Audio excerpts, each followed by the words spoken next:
You truly have it? The wave mistress's eyes were fixed on Elaine eagerly, and she also took an involuntary step.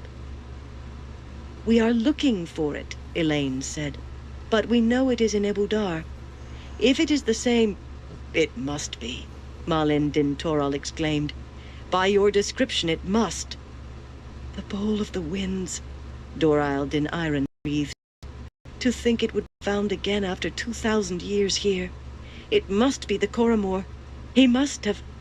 Nesta Din Ria's hands slapped together loudly. Do I see a wave mistress and her wind finder? Or two deck girls at their first shipmeet? Malin Din Toral's cheeks reddened with a proud anger, and she bent her head stiffly, pride in that as well. Twice as flushed, Dorail Din Iron bowed, touching fingertips to forehead, lips, and heart. The shipmistress frowned at them a moment before going on. Barok, summon the other wave mistresses who hold this port, and the first 12 as well, with their windfinders. And let them know you will hoist them by their toes in their own rigging if they do not hurry. As he rose, she added, Oh, and have tea sent down. Working out the terms of this bargain will be thirsty. The old man nodded. That he might dangle wave mistresses by their toes and that he must send tea were accepted equally. Eyeing Avienda and the others, he sauntered out with that rolling walk. She changed her opinion when she saw his eyes close up. It might have been a fatal mistake to kill the windfinder first. Someone must have been awaiting orders of the sort, because Barok was only gone moments before a slim, pretty young man with a single thin ring in each ear entered carrying a wooden tray that bore a square, blue-glazed teapot with a golden handle and large blue cups of thick pottery. Nesta Din Rias waved him out. He will spread enough tales as it is without hearing what he should not, she said when he was gone, and directed Birgitta to pour, which she did, to Avienda's surprise, and maybe her own. The shipmistress settled Elaine and Nynaeve in chairs at one end of the table, apparently intent on beginning her bargaining. Avienda refused a chair at the other end of the table, but Birgitta took one, swinging the arm out, then latching it back when she was seated. The wave mistress and the windfinder were excluded from that discussion too, if discussion it could be called. The words were too low to hear, but Nesta Din Rias emphasized everything she said with a finger driven like a spear. Elaine had her chin so high she seemed to be looking down her nose, and if Nynaeve for once was managing to keep her face calm, she seemed to be trying to climb her own braid. If it pleases the light, I will speak with both of you, Malin Din Toral said, looking from Avienda to Birgitta. But I think I must hear your story first. Birgitta began to look alarmed as the woman sat down across from her. Which means I can speak first with you, if it pleases the light, Dorail Din Iron told Avienda. I have read of the Aiel. If it pleases you, tell me, if an Aiel woman must kill a man every day, how are there any men left among you? Avienda did her best not to stare. How could the woman believe such nonsense? When did you live among us? Malin Din Toral said over her teacup at the near end of the table. Birgitta was leaning away from her as though she wanted to climb over the back of the chair. At the far end of the table, Nesta Din Ria's voice rose for a moment. Came to me, not I to you. That sets the basis for our bargain, even if you are Aes Sedai. Slipping into the room, Barok paused between Avienda and Birgitta. It seems your shore boat departed as soon as you came below, but have no worry. Windrunner has boats to put you on the shore. Walking on down the cabin, he took a chair below Elaine and Nynaeve and joined right in.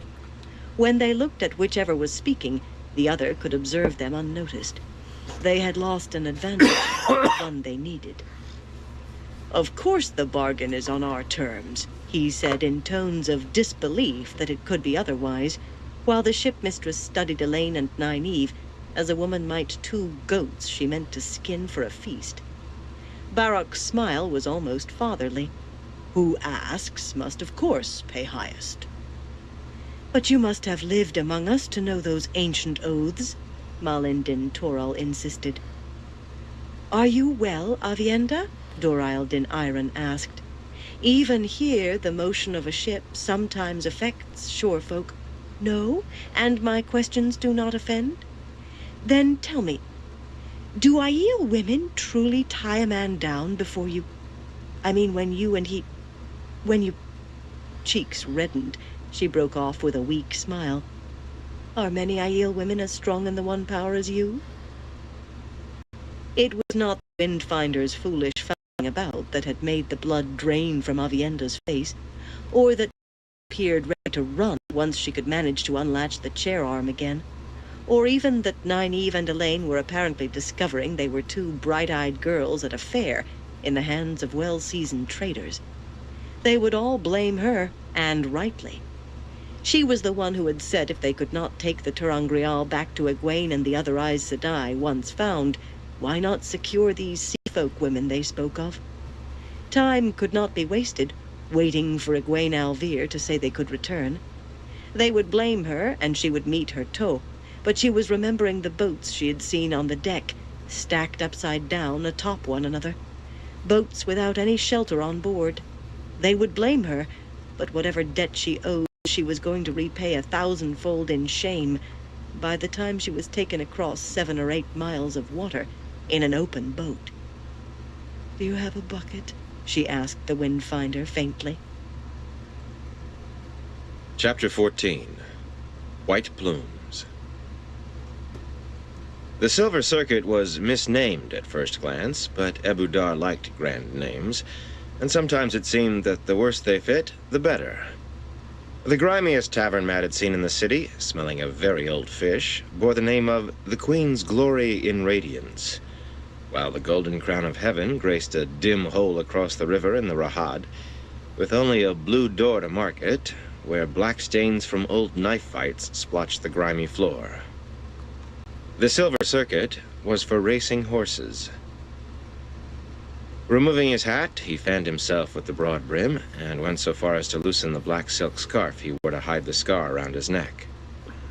The morning air shimmered with heat already, yet crowds packed the 2 long earthen banks that flanked the course where the horse would run up and back. That was all there was to the Silver Circuit. The murmur of voices almost drowned out the cries of gulls overhead. There was no charge to watch, so salt workers in the very best of their guild, and gaunt-faced farmers who had fled from the dragon-swarm inland, rubbed shoulders with ragged tarabanners wearing transparent veils across their thick mustaches, weavers in vests with vertical stripes, painters in horizontal stripes, and dyers with hands stained to the elbow. The unrelieved black of Amadisian countrymen, buttoned to the neck, though the wearers seemed about to sweat to death, stood alongside Mirandian village dresses with long, colorful aprons, so narrow they must be only for show, and even a handful of copper-skinned domani, men in short coats if they wore one, women in wool or linen so thin it clung like silk. There were apprentices and laborers from the docks and warehouses, tanners who had a small space around them in the crowd because of the smell of their work, and filthy-faced street children watched closely because they would steal whatever they could lay hand to. There was little silver among the working people, though. All of them were above the thick hemp ropes strung on posts. Below was for those who did have silver and gold. The well-born, the well-dressed, and the well-to-do. Smug men-servants poured punch into silver cups for their masters. Fluttery maids waved feathered fans to cool their mistresses. And there was even a capering fool with white-painted face and jingling brass bells on his black and white hat and coat. Haughty men in high-crowned velvet hats strutted with slender swords on their hips, their hair brushing silk coats slung across their shoulders and held by gold or silver chains between the narrow, embroidered lapels. Some of the women had hair shorter than the men, and some longer, arranged in as many ways as there were women. They wore wide hats with plumes, or sometimes fine netting to obscure their faces, and gowns usually cut to shade bosom, whether in a local style or from elsewhere. The nobles, beneath brightly colored parasols, glittered with rings and earrings, necklaces and bracelets in gold and ivory and fine gems as they stared down their noses at everyone else. Well-fed merchants and moneylenders, with just a touch of lace and perhaps one pin or a ring bearing a fat polished stone, humbly bowed or curtsied to their betters, who very likely owed them vast sums. Fortunes changed hands at the Silver Circuit, and not just in wagers. It was said lives and honor changed hands, too, below the ropes. Replacing his hat, Matt raised his hand, and one of the bookers came, a hatchet-faced woman with a nose like an awl, spreading bony hands as she bowed, murmuring the ritual, "As my lord wishes to wager, so shall I right truly." The Abu Dhari accent managed to be soft, despite clipping the ends off some words. "The book is open." Like the saying, the open book embroidered on the breast of her red vest came from a time long past, when the wagers were written into a book. But he suspected he was the only one there who knew that. He remembered many things he had never seen, from times long gone to dust. With a quick glance at the odds for the morning's fifth race, chalked on the slate the Pullman held up behind the red-vested woman, he nodded. Wind was only the third favorite, despite his victories. He turned to his companion. "Put it all on Wind, Nalesian." The tyrant hesitated, fingering the point of his oiled black beard. Sweat glistened on his face, yet he kept his coat with its fat, blue-striped sleeves fastened to the top, and wore a square cap of blue velvet that did nothing to keep the sun off. "All of it, Matt?" He spoke softly, trying to keep the woman from hearing. The odds could change any time until you actually offered your wager. "Burn my soul, but that little piebald looks fast, and so does that pale dun gelding with the silvery mane." They were the favorites today, new to the city, and like all things new, of great expectation. Matt did not bother to glance toward the 10 horses entered in the next race that were parading at one end of the course. He had already taken a good look while putting Oliver up on Wind. "All of it. Some idiot clubbed the piebald's tail. He's already half mad from the flies. The dun is showy, but he has a bad angle to his fetlocks. He may have won some in the country, but he'll finish last today." Horses were one thing he knew on his own. His father had taught him, and Abul Cawthin had a sharp eye for horseflesh. "He looks more than showy to me," Nalesian grumbled, but he was not arguing anymore. The booker blinked as Nalesian, sighing, pulled purse after fat purse from his bulging coat pockets. At one point she opened her mouth to protest, but the illustrious and honored guild of bookers always claimed it would take any wager in any amount. They even wagered with ship owners and merchants as to whether a ship would sink or prices change. Rather, the guild itself did, not individual bookers. The gold went into one of her iron-strapped chests, each carried by a pair of fellows with arms as thick as Matt's legs. Her guards, hard-eyed and bent-nosed in leather vests that showed arms still thicker, held long, brass-bound cudgels. Another of her men handed her a white token bearing a detailed blue fish. Every booker had a different sigil. And she wrote the wager, the name of the horse, and a symbol indicating the race on the back with a fine brush that she took from a lacquered box held by a pretty girl. Slim, with big dark eyes, the girl directed a slow smile at Matt. The hatchet-faced woman certainly did not smile. Bowing again, she slapped the girl casually and walked off whispering to her Pullman, who hastily wiped his slate with a cloth. When he held it up again, Wind was listed at the shortest odds. Rubbing her cheek surreptitiously, the girl scowled back at Matt as though the slap had been his fault. "I hope your luck is in," Nalesian said, holding the token carefully for the ink to dry.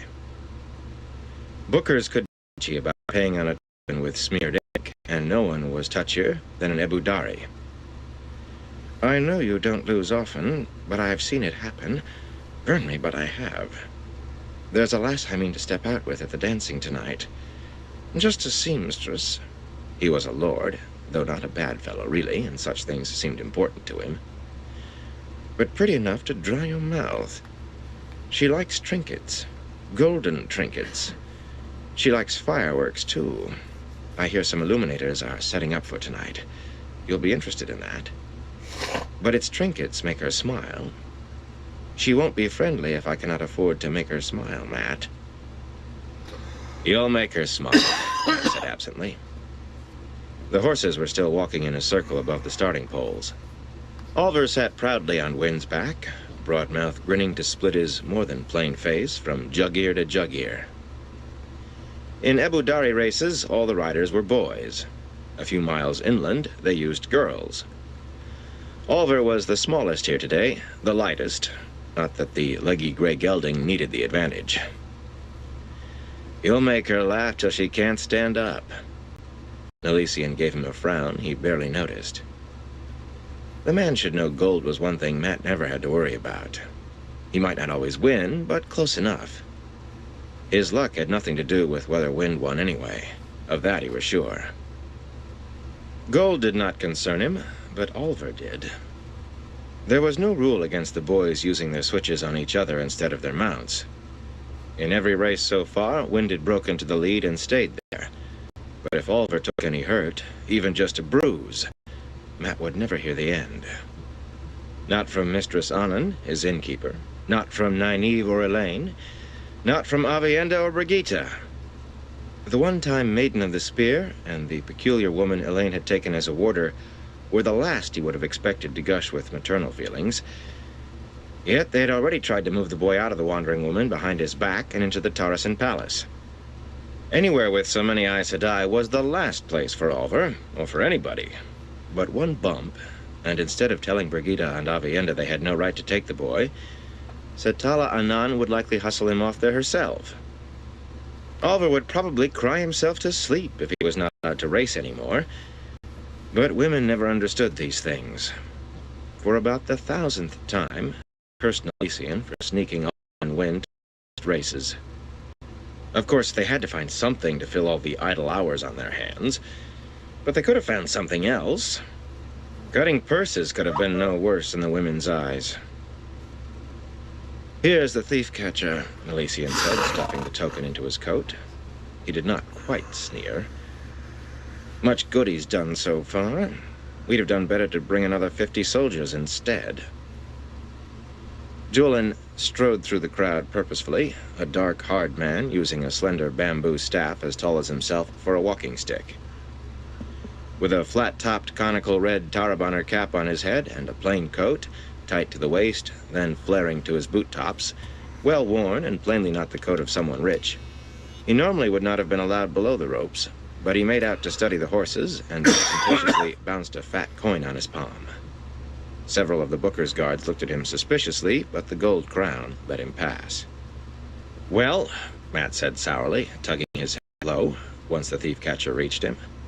No, let me tell you. They slipped out of the palace again. No one saw them go again. Nobody has any bloody idea where they are again. Julian tucked the coin carefully into his coat pocket. He would make no wager. He seemed to save every copper that came into his hands.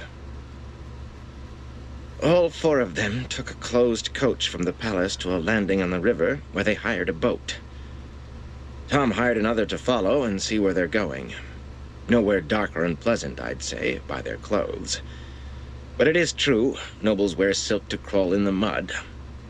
He grinned at Elysian, who folded his arms and pretended to be engrossed in the horses.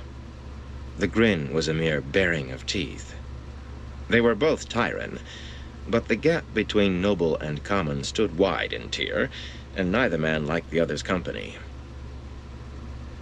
Women! Several finely dressed specimens nearby turned to eye Matt askance from beneath bright parasols. He frowned right back, though 2 were pretty, and they set to laughing and chattering among themselves, as though he had done something amusing. A woman would do a thing until you were sure she always would, then do something else just to fuddle you. But he had promised Rand to see Elaine safely to Camelin, and Nynaeve and Egwene with her. And he had promised Egwene to see the other 2 safe on this trip to Abu Dar, not to mention Avienda. That was the price of getting Elaine to Camelin. Not that they had told him why they needed to be here. Oh, no. Not that they had spoken 20 words to him since arriving in the bloody city. I'll see them safe, he muttered under his breath, if I have to stuff them into barrels and haul them to Camelin in a cart. He might be the only man in the world who could say that about Aes Sedai without looking over his shoulder, maybe even including Rand and those fellows he was gathering. He touched the fox-head medallion hanging under his shirt to make sure it was there, though he never took it off, even to bathe. It did have flaws, but a man liked to be reminded. Tarabin must be terrible now for a woman not used to taking care of herself, Julian murmured. He was watching 3 veiled men in tattered coats and baggy, once-white trousers scramble up the bank ahead of a pair of bookman's guards waving their clubs. No rule said the poor could not come below the ropes, but the booker's guards did. The 2 pretty women who eyed Matt appeared to be making a private wager on whether the Taraboners would outrun the guards. We've more than enough women around here with sense to come in out of the rain, Matt told him. Go back to that boat landing and wait for Tom. Tell him I need him as soon as possible. I want to know what those fool bloody women are up to. Julian's look did not quite call him a fool. They had, after all, been trying to find out exactly that for over a month now, ever since coming here. With a last glance at the fleeing men, he sauntered back the way he had come, once more bouncing the coin in his hand. Frowning, Matt peered across the racecourse. It was barely 50 paces to the crowd on the other side, and faces leaped out at him. A bent, white-haired old man with a hooked nose, a sharp-faced woman under a hat that seemed mostly plumes, a tall fellow who looked like a stork in green silk and gold braid, a nicely plump, full-mouthed young woman who appeared about to come out of her dress at the top. The longer the heat continued, the fewer and thinner garments women in Ebu Dar wore. But for once he hardly gave them any notice. Weeks had gone by since he so much as glimpsed the women who concerned him now. Brigida certainly needed no one to hold her hand. A hunter for the horn, anyone who troubled her would be in a deep hole by his estimation. And Avienda? All she needed was someone to keep her from stabbing everybody who looked at her crossways. As far as he was concerned, she could knife whoever she wanted, so long as it was not Elaine. For all the bloody daughter heir walked about with her nose in the air, she turned moon-eyed around Rand, and for all Avienda behaved as if she would stab any man who glanced her way, she did the same. Rand usually knew how to deal with women, but he had jumped into a bear pit letting that pair come together. It was a short road to disaster, and why ruin had not happened was beyond Matt. For some reason, his eyes drifted back to the sharp-faced woman. She was pretty, if vulpine. About Nynaeve's age, he estimated. It was hard to tell at the distance, but he could judge women as well as he could horses. Of course, women could fool you faster than any horse. Slim. Why did she make him think of straw? What he could see of her hair beneath the plumed hat was dark. No matter. Brigida and Avienda could do without his shepherding, and normally he would have said the same of Elaine and Nynaeve, however wrong-headed, conceited, and downright pushy they could be. That they had been sneaking out all this time said differently, though. Wrong-headedness was the key. They were the sort who berated a man for meddling and chased him away, then berated him again for not being there when he was needed. Not that they would admit he was needed, even then, not them. Raise a hand to help, and you were interfering. Do nothing, and you were an untrustworthy wastrel. The fox-faced woman across the way popped into his view again. Not straw. A stable. Which made no more sense. He had had fine times in stables with many a young woman, and some not so young. But she wore modestly cut blue silk with a high neck right under her chin, trimmed in snowy lace, and more spilling over her hands. A lady, and he avoided noble women like death. Playing haughty like a harp, expecting a man always to be at their beck and call. Not Matt Cawthon. Strangely, she was fanning herself with a spray of white plumes. Where was her maid? A knife? Why should she make him think of a knife? And fire? Something burning, anyway. Shaking his head, he tried to focus on what was important. Other men's memories of battles and courts and lands vanished centuries ago filled holes in his own, places where his own life suddenly went thin or was not there at all. He could remember fleeing the two rivers with Moraine and Lan quite clearly, for example, but almost nothing more until reaching Camelin. And there were gaps before and after as well. If whole years of his own growing up lay beyond recall, why should he expect to recollect every woman he had met? Maybe she reminded him of some woman dead 1,000 years or more. The Light knew that happened often enough. Even Brigida sometimes tickled his memory. Well, there were 4 women here and now who had his brain tied in knots. They were always important. Nynaeve and the others were avoiding him as if he had fleas.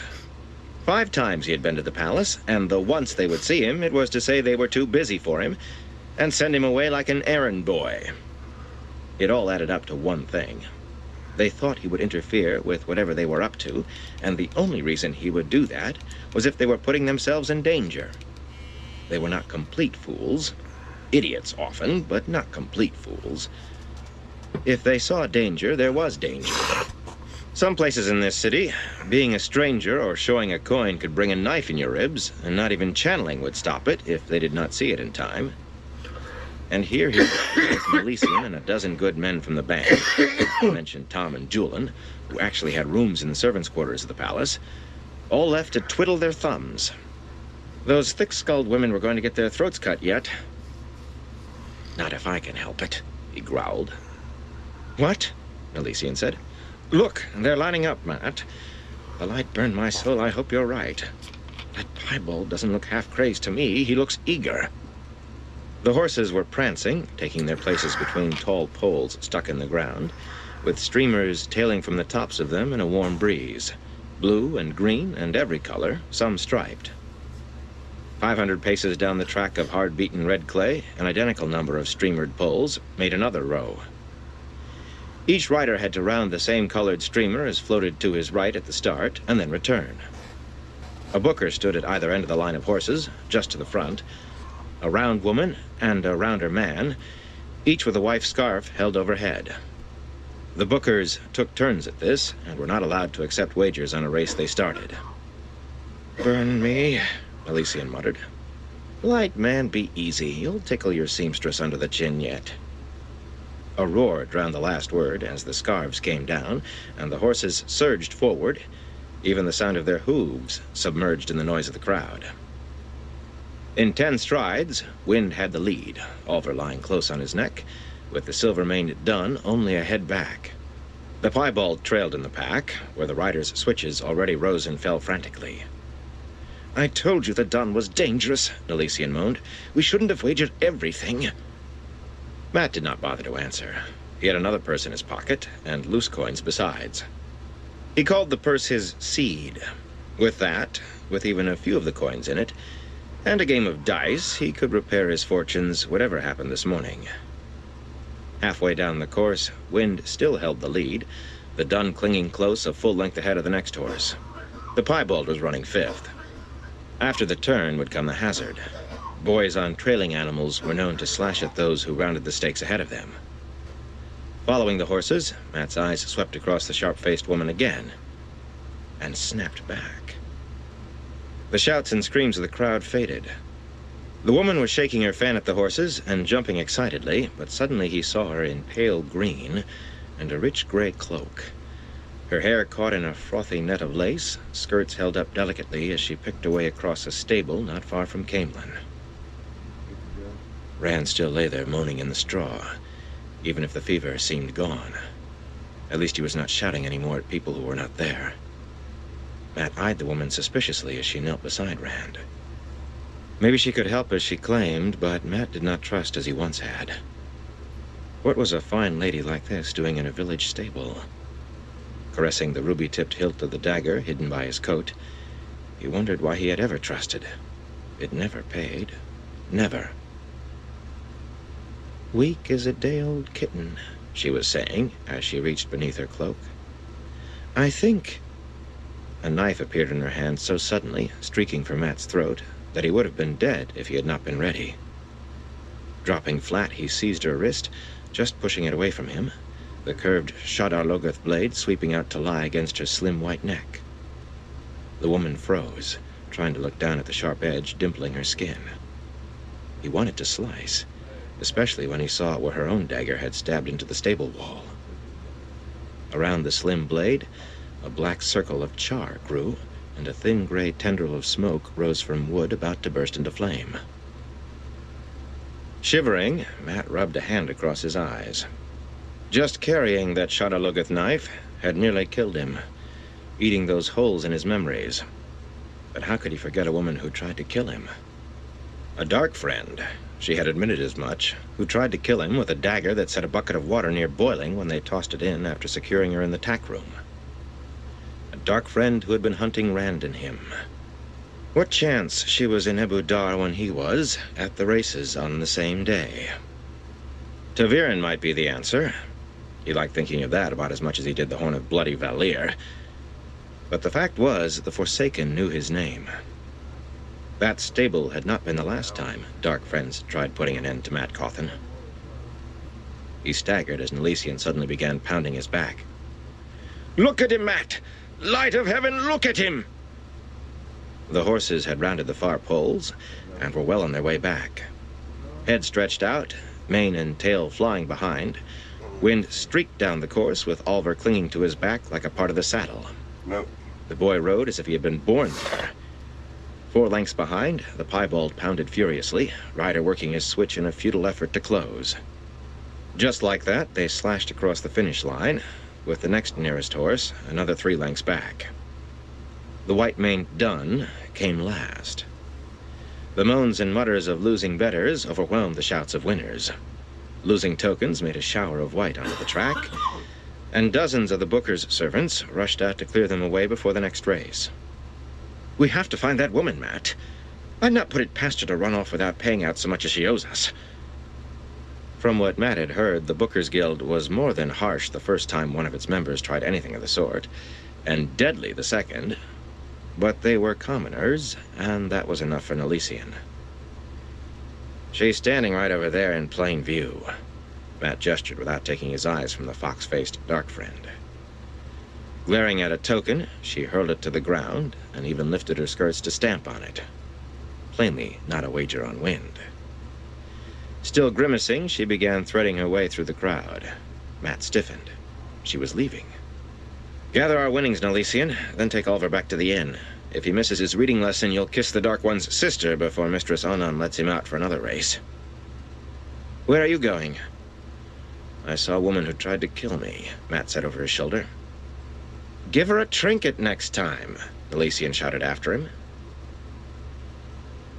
Following the woman was no trouble, what with that white-plumed hat for a banner bobbing through the crowd on the other side.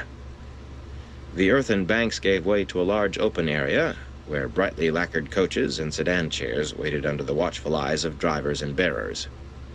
Matt's horse Pips was one of scores being guarded by members of the ancient and worshipful Guild of Stablemen. There was a guild for most things in Ebu Dar, and woe to anyone who trespassed on their ground. He paused, but she walked on by the conveyances that had brought those with position or money. No maid, and now not even a chair. No one walked in this heat who had money to ride. Had Milady come on hard times? The Silver Circuit lay just south of the tall, white-plastered city wall, and she strolled up the 100 paces or so of road to the broad pointed arch of the Moldine Gate and in. Trying to appear casual, Matt followed. The gateway was 10 spans of dim tunnel, but her hat stood out among the folk passing through. People who had to walk seldom wore plumes. She seemed to know where she was going on the other side. The plumes wove through the crowds ahead of him, unhurried but always moving forward. Ebu Dar shone white in the morning sun.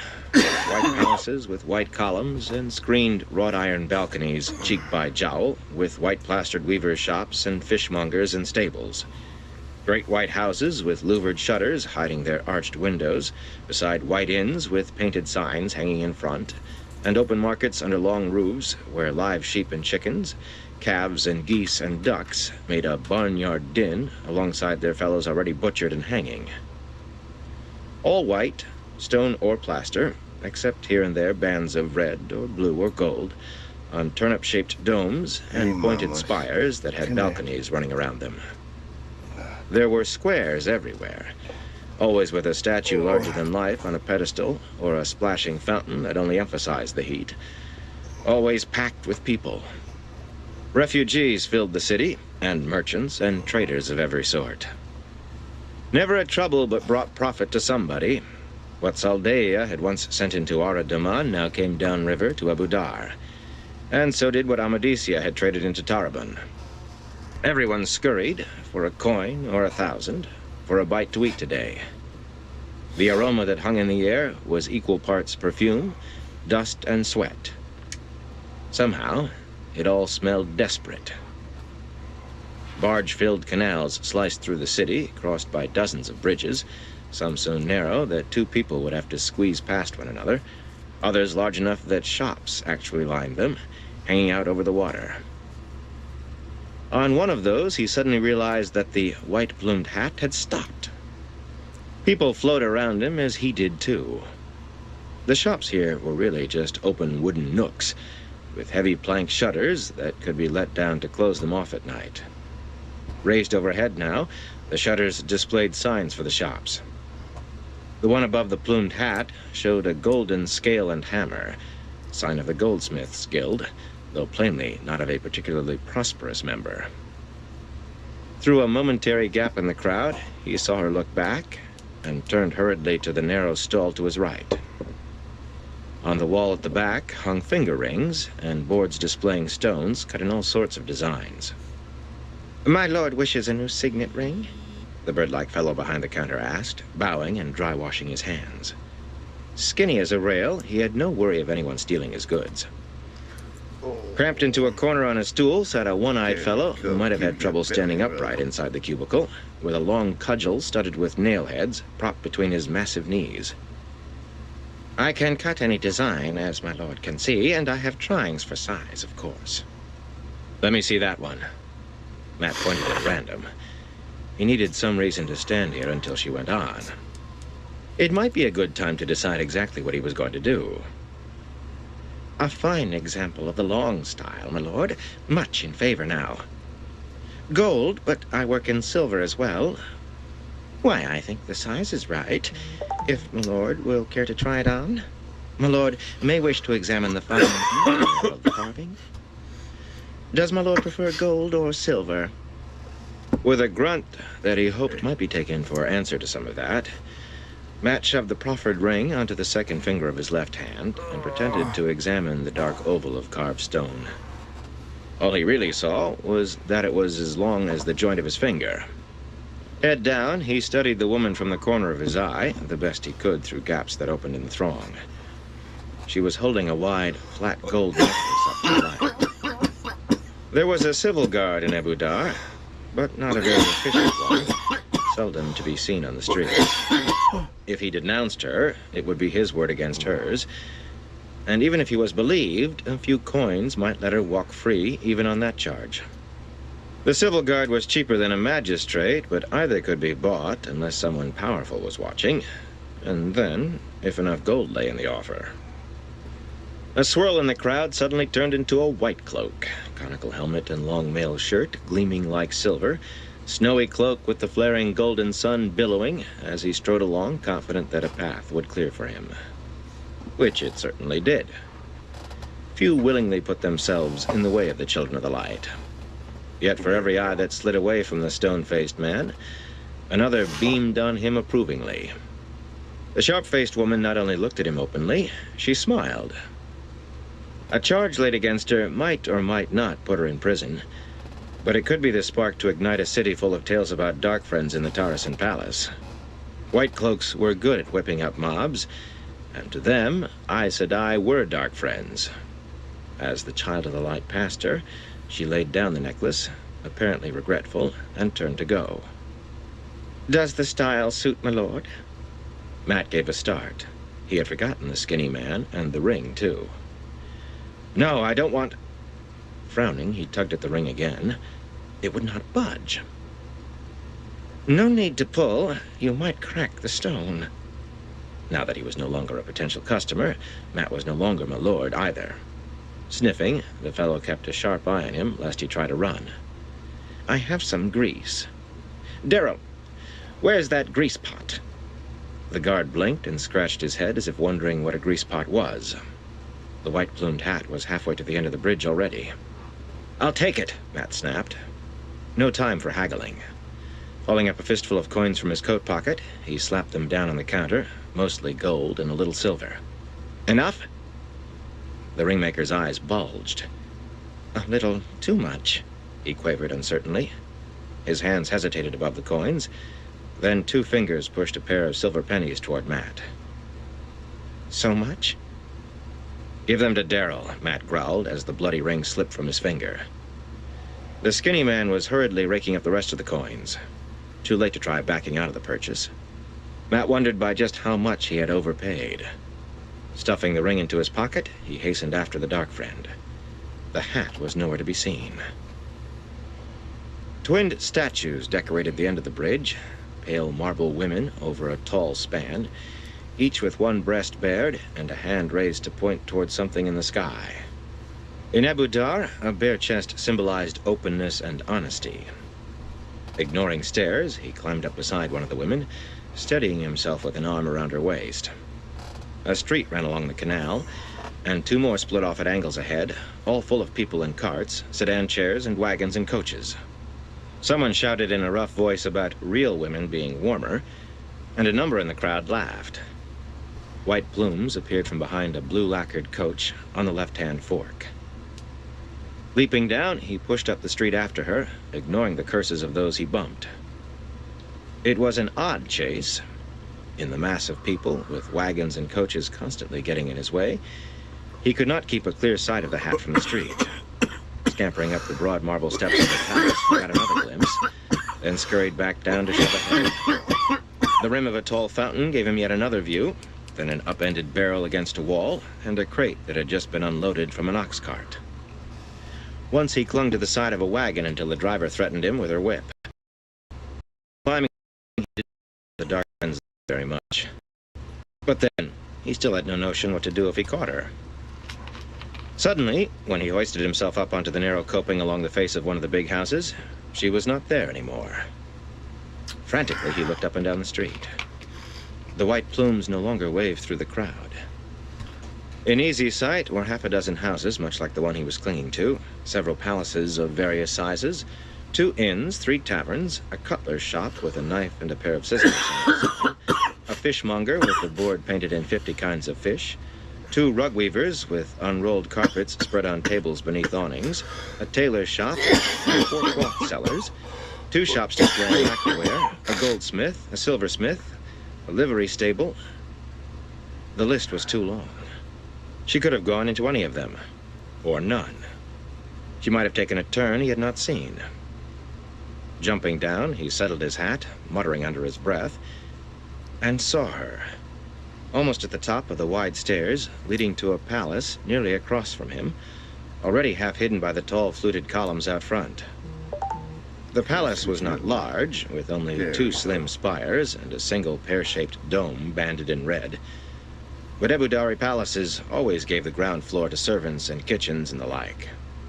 The better rooms were high, to catch the breezes. Doormen, liveried in black and yellow, bowed deeply and swung the carved doors wide before she reached them. A servant inside curtsied, apparently saying something, and immediately turned to lead her deeper. She was known. He would have wagered everything on it. For a while after the doors closed, he stood there studying the palace. Not the richest in the city by far, but only a noble would dare build its like. But who in the pit of doom lives there? He muttered finally, plucking off his hat to fan himself. Not her, not when she had to walk. A few questions in the taverns along the street would tell him, and word of his queries would seep to the palace, sure as dirt soiled your hands. Someone said, "Karadin."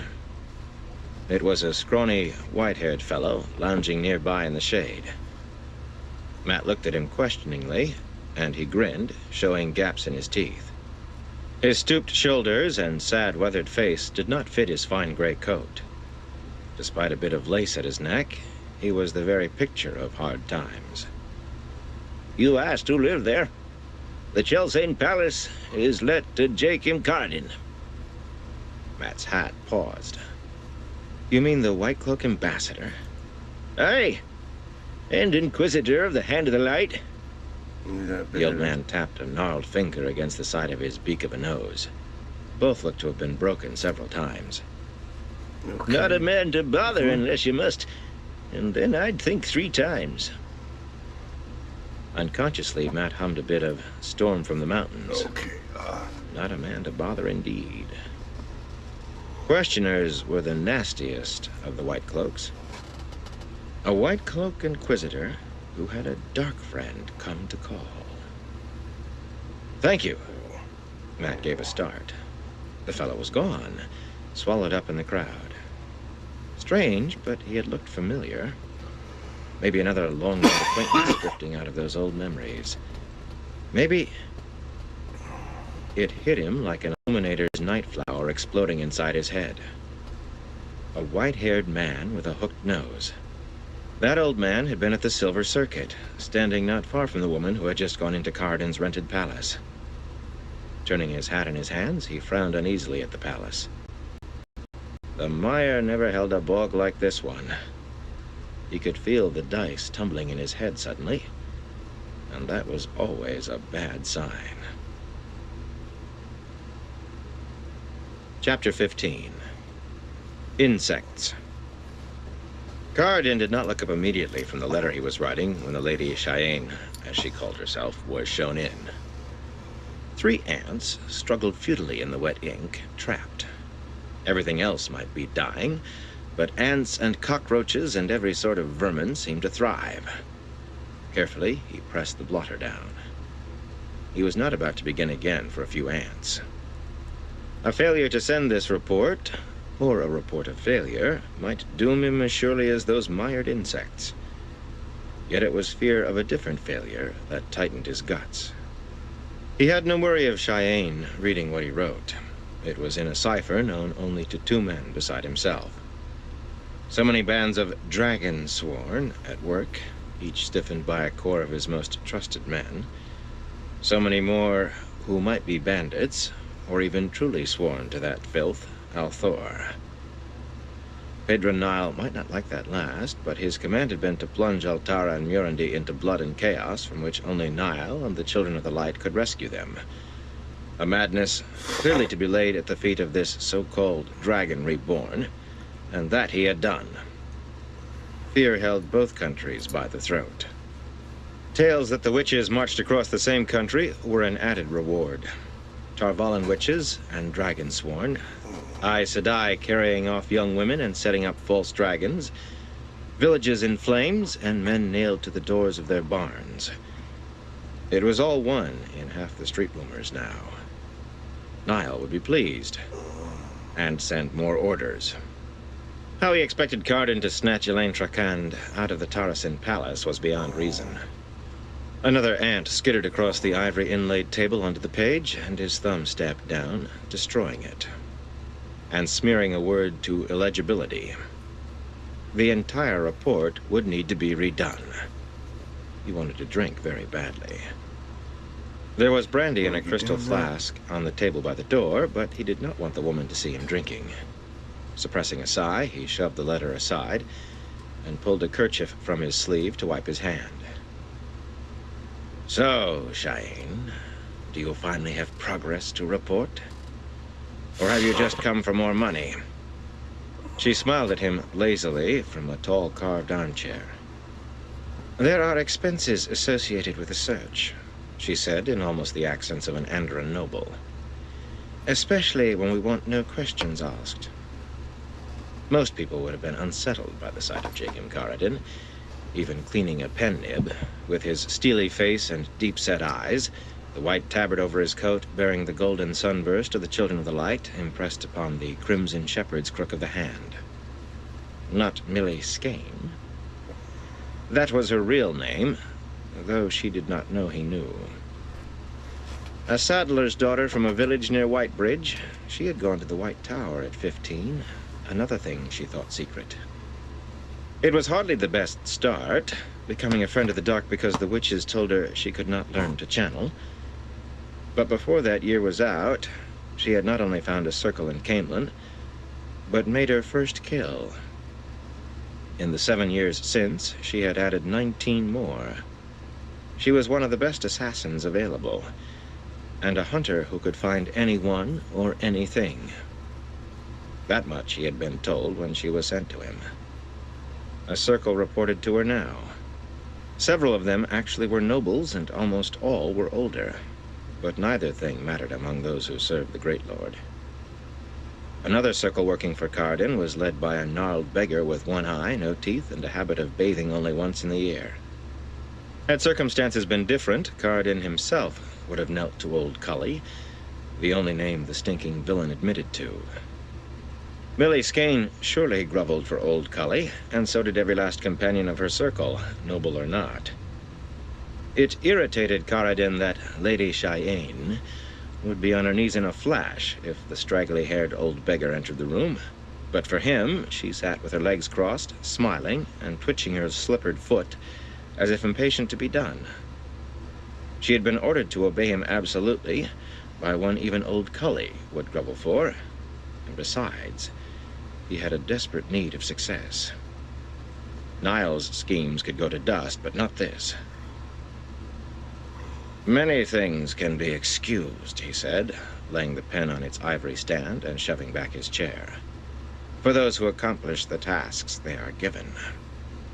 He was a tall man, and he loomed threateningly.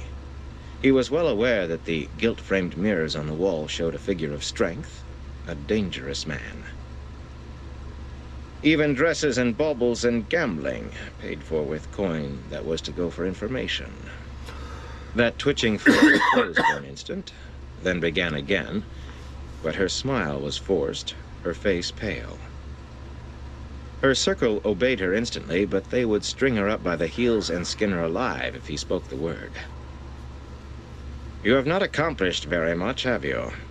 In fact, you do not seem to have accomplished anything. There are difficulties, as you well know, she said breathily.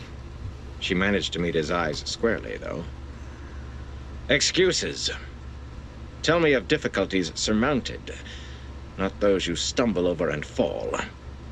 You can fall a long way if you fail in this. Turning his back, he strode to the nearest window. He could fall a long way, too, and he did not want to risk her seeing anything in his eyes. Sunlight slanted through the ornate stone screen. The high-ceilinged room, with its green and white tiled floor and bright blue walls, stayed comparatively cool behind the thick walls of the palace, but the heat outside seeped in near the windows. He could almost feel the brandy across the room. He could not wait for her to be gone. My Lord Caradin, how can I have anyone ask too openly about objects of the power? That will cause questions. And there are Aes Sedai in the city, you will recall. Peering down at the street through the scroll carvings, he wrinkled his nose at the smell. Every sort was jammed together down there. An Arafellan with his hair in 2 long braids and a curved sword on his back tossed a coin to a one-armed beggar, who scowled at the gift before tucking it under his rags and resuming his piteous cries to the passers-by. A fellow in a torn, bright red coat and even brighter yellow breeches came running from a shop clutching a bolt of cloth to his chest, pursued by a shouting, pale-haired woman who had her skirts pulled above her knees and was outpacing the burly guard who lumbered behind her, waving his truncheon. The driver of a red-lacquered coach with the moneylender's gold coins and open hand on the door shook his whip at the driver of a canvas-covered wagon whose team had become entangled with the coaches, the pair filling the street with curses. Grimy street urchins crouched behind a dilapidated cart while they snatched puny, shriveled fruit brought in from the country. A Tarabunner woman pushed her way through the crowd, veiled, her dark hair in thin braids, drawing every male eye in her dusty red dress that shaped itself to her form shamelessly. My lord, I must have time. I must. I cannot do the impossible. Certainly not in days. Trash, all of them. Grubbers for gold and hunters for the horn. Thieves, refugees, even tinkers. Scum. Riots would be easy to start. A purge for all this filth. Outlanders were always the first targets, always to blame for whatever was wrong, along with neighbors who had the misfortune to be on the wrong side of grudges, women who peddled herbs and cures, and folk with no friends, especially if they lived alone. Properly guided, as carefully as such things could be, a good riot might well burn the Tarasin Palace down around that useless Jade Tylan and the witches as well. He glared at the swarm below. Riots did tend to get out of hand. The civil guard might stir itself, and inevitably a handful of true friends would be snapped up. He could not afford the chance that some of those might be from the circles he had hunting. For that matter, even a few days of rioting would disrupt their work. Tylan was not important enough for that. She did not matter at all, in truth. No, not yet. Niall he could afford to disappoint, but not his true master. "My Lord Corridon," a note of defiance had entered Cheyenne's voice. He had let her stew too long. "My Lord Corridon, some of my circle question why we are looking for—" He started to turn, to put her down hard. He needed success, not excuses, not questions. But her voice dwindled to nothing as his eyes fell on a young man standing diagonally across the street, in a blue coat with enough red and gold embroidery on the sleeves and lapels for two nobles. Taller than most, he was fanning himself with a broad-brimmed black hat and adjusting his neck scarf as he spoke to a stooped, white-haired man. Corridon recognized the young man. Suddenly he felt as though a knotted rope had been fastened around his head and was being drawn ever tighter. For an instant, a face hidden behind a red mask filled his vision. Night-dark eyes stared at him, and then were endless caverns of flame, and still staring. Within his head, the world exploded in fire, cascading images that battered him and swept him beyond, screaming. The forms of three young men stood unsupported in air, and one of them began to glow. The form of the man in the street. Brighter and brighter, till it must have seared any living eyes to ash. Brighter still, burning. A curled golden horn sped toward him, its cry pulling his soul, then flashed into a ring of golden light, swallowing him, chilling him until the last fragment of him that recalled his name was sure his bones must splinter. A ruby-tipped dagger hurtled straight at him, curved blade striking him between the eyes and sinking in, until gold-wrapped hilt and all was gone. And he knew agony that washed away all thought that what had gone before was pain. He would have prayed to a creator he had long abandoned, if he remembered how. He would have shrieked if he remembered how, if he remembered that humans shrieked, that he was human. On and on, more and more. Raising a hand to his forehead, he wondered why it trembled. His head ached, too. There had been something... He gave a start at the street below. Everything was changed in the blink of an eye, the people different, wagons moved, colorful coaches and chairs replaced by others. Worse, Cawthon was gone. He wanted to swallow that whole flask of brandy in one gulp. Suddenly he realized that Cheyenne had stopped talking. He turned, ready to continue putting her in her place. She was leaning forward in the act of rising, one hand on the arm of her chair, the other raised in a gesture. Her narrow face was fixed in petulant defiance, but not at Corridon. She did not move. She did not blink. He was not sure she breathed. He barely noticed her. "Ruminating," Samael said. "Can I at least hope that it was about what you are here to find for me?" He stood only a little taller than average, a muscular, solid man in a coat of the high-collared Ilianer style, so covered with gold work it was hard to tell the cloth was green. But more than being one of the chosen gave him stature. His blue eyes were colder than a winter's heart. A livid scar burned down his face from golden hairline to the edge of golden, square-cut beard. and it seemed a suitable decoration. Whatever got in his way was brushed aside, trampled, or obliterated. Karadin knew Samael would have turned his bowels to water if the man had just been someone met by chance. Hurriedly moving from the window, he dropped to his knees before the Chosen. He despised the Tarvalan witches. Indeed, he despised anyone who used the One Power, meddling with what had broken the world once, wielding what mere mortals should not touch. This man used the power, too, but the Chosen could not be called mere mortals. Perhaps not mortals at all. And if he served well, neither would he be. Great Master, I saw Matt Cawthon. Here? Oddly, for a moment, Samael seemed taken aback. He murmured something under his breath, and the blood drained from Karadin's face at one caught word. Great Lord, you know I would never betray. You fool. You haven't the stomach. Are you certain it was Cawthon you saw? Yes, Great Master. In the street. I know I can find him again. Samael frowned down at him, stroking his beard, looking through and beyond Jacob Karadin. Karadin did not like feeling insignificant, especially when he knew it was true. No, Samael said finally. Your search is the most important thing, the only thing, so far as you are concerned. Cawthon's death would be convenient, certainly, but not if it draws attention here. If it appears that attention is already here, should he take an interest in your search, then he dies, but otherwise he can wait.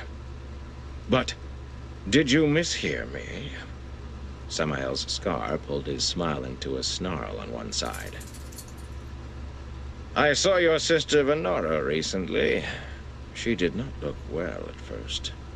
Screaming and weeping, twitching constantly and pulling at her hair. Women do suffer worse than men from the attentions of Myrddraal.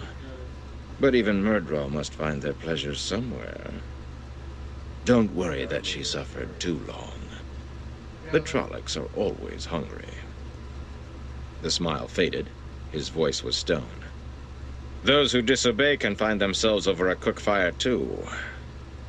Venora seemed to be smiling, Karadin. Do you think you would smile? Turning on a spit?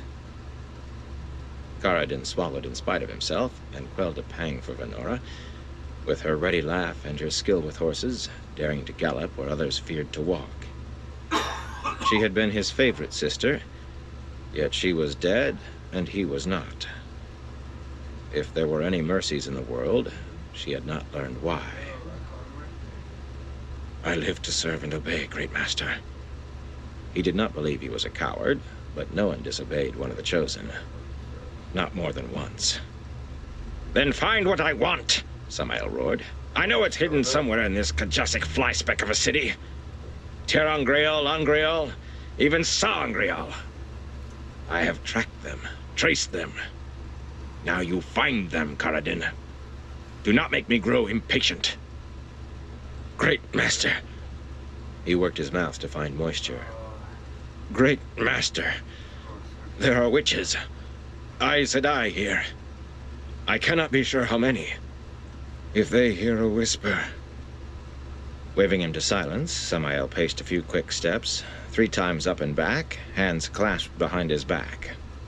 He did not look worried, only considering. Finally, he nodded. I will send you someone to deal with these Aes Sedai. He barked a short laugh. I almost wish I could see their faces. Very well. You have a little while longer. Then perhaps someone else will have a chance. He lifted a strand of Shien's hair with a finger. She still did not move. Her eyes stared, unblinking. This child would certainly leap at the opportunity. Karadin fought down a stab of fear. The Chosen cast down as quickly as they raised up, and as often. Failure never went unpunished. Great Master, the favor I asked of you. If I might know, will you... There is very little luck in you, Karadin, Samael said with another smile. You had better hope you have more carrying out my orders. It seems that someone is making sure at least some of Ishamael's commands are still carried out. He was smiling, but he seemed far from amused. Or perhaps it was just the scar. You failed him, and you've lost your entire family for it. Only my hand protects you now. Once, long ago, I saw 3 Myrddraal make a man give them his wife and his daughters one by one, then beg them to cut off his right leg, then the left, then his arms, and burn out his eyes. The perfectly ordinary conversational tone made the recitation worse than any shouts or snarls ever could have. It was a game with them, you understand, to see how much they could make him beg them to take. They left his tongue for last, of course, but there wasn't a great deal of him remaining by then. He had been quite powerful, handsome, and famous. Envied. No one would ever envy what they finally tossed to the Trollocs. You wouldn't believe the sounds it made. Find what I want, Karadin. You will not like it if I withdraw my hand. Abruptly, there was a vertical line of light in the air before the Chosen. It seemed to turn in some fashion, widening as it did into a square hole. Karadin gaped. He was staring through a hole in the air at somewhere full of gray columns and thick mist. Samael stepped through, and the opening snapped shut, a brilliant bar of light that vanished, leaving only a purple afterimage glowing in Karadin's eyes. Unsteadily, he pushed himself to his feet. Failure was always punished, but no one survived disobeying one of the Chosen. Suddenly, Cheyenne moved, completing her halted rise from the chair. You mark me, Boars, she began, then cut off, staring at the window where he had been standing. Her eyes darted, found him, and she jumped. He could have been one of the Chosen himself from the way those eyes bulged. No one survived disobeying the Chosen. He pressed his hands against his temples. His head felt tight to bursting. There is a man in the city, Matt Cawthon. You will... She gave a small start, and he frowned. You know him? I have heard the name, she said warily, and angrily, he would have said. Few linked to Althor remain unknown for long. As he stepped closer, she crossed her arms protectively in front of herself and held her place with an obvious effort. What is a seedy farm boy doing in Abu Dar? How did he... Don't bother me with foolish questions, Cheyenne. His head had never hurt like this. Never. It felt as though a dagger was being driven into his skull between his eyes. No one survived. You will put your circle to locating Cawthon immediately. All of them. Old Cully was coming tonight, slipping in through the back of the stables. She did not need to know there would be others. Nothing else is to get in the way. But I thought... She broke off with a gasp as he seized her neck. A slim dagger appeared in her hand, but he wrenched it away. She twisted and jerked, but he drove her face down onto the table, her cheek smudging still damp ink on the discarded letter to Pedro Nile. The dagger, stabbing down just in front of her eyes, froze her. By chance, the blade piercing the paper had caught an ant by the tip of one leg. It struggled as vainly as she had. You are an insect, Millie. The pain in his head made his voice rasp. It is time you understand that. One insect is much like another, and if one won't do... Her eyes followed his thumb down, and when it flattened on the ant, she flinched. I live to serve and obey, Master, she breathed. She had said that to old Cully every time he saw them together, but never before to him. And this is how you will obey. No one survived disobedience. No one. Chapter 16. A Touch on the Cheek. The Tarasin Palace was a mass of shining marble and white plaster with screened balconies of white-painted wrought iron and columned walks, as much as 4 stories above the ground. Pigeons wheeled around pointed domes and tall balcony-wreathed spires banded in red and green tiles, glittering in the sun. Sharp-arched gates in the palace itself led to various courtyards, and more pierced the high wall hiding the gardens. But deep, snowy white steps, 10 spans wide, climbed on the side facing Malhara Square to great doors carved in coiling patterns like the balcony screens and covered with beaten gold. The dozen or so guards lined up before those doors, sweating in the sun, wore gilded breastplates over green coats and baggy white trousers stuffed into dark green boots. Green cords secured thick twists of white cloth around glittering golden helmets, with the long ends hanging down their backs. Even their halberds and the scabbards of their daggers and short swords shone with gold. Guards for being looked at, not fighting. But then, when Matt reached the top, he could see swordsmen's calluses on their hands. Always before he had entered through one of the stable yards to peruse the palace horses in passing, but this time he was going in the way a lord would,